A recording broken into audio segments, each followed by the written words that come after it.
Hello friends, ഇന്ന് ഞാനിവിടെ ഉണ്ടാക്കുന്നത് ഒരു ക്യാരറ്റിൻ്റെ ഹൽവയാണ് കേട്ടോ. അപ്പോൾ ക്യാരറ്റ് ഗ്രേറ്റ് ചെയ്ത് വെച്ചിട്ടുണ്ട്. അത് ഞാനൊരു പാനിലേക്ക് ഒഴിച്ചു. കുറച്ച് പാല് മിക്സ് ചെയ്തിട്ടുണ്ട്. നന്നായിട്ട് മിക്സ് ചെയ്തതിന് ശേഷം ഒന്ന് അടച്ചു വെച്ച് വേവിക്കുകയാണ് കേട്ടോ. കുറച്ച് നേരം കഴിഞ്ഞ് ഒന്ന് ഇളക്കി നോക്കി നമുക്ക് അതിലേക്ക് കുറച്ച് പഞ്ചസാര ആഡ് ചെയ്യാം. എന്നിട്ട് നല്ലോണം മിക്സ് ചെയ്യാം.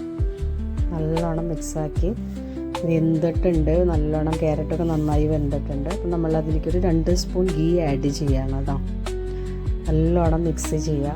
നല്ലോണം മിക്സാക്കിയതിന് ശേഷം നല്ലോണം ആയി ഒരുവിധം നല്ലോണം ഡ്രൈ ആയി വന്നിട്ടുണ്ട്. അപ്പം നമ്മളത് ഒരു ചെറിയ ബൗളിലേക്ക് മാറ്റിയെടുക്കുകയാണ്.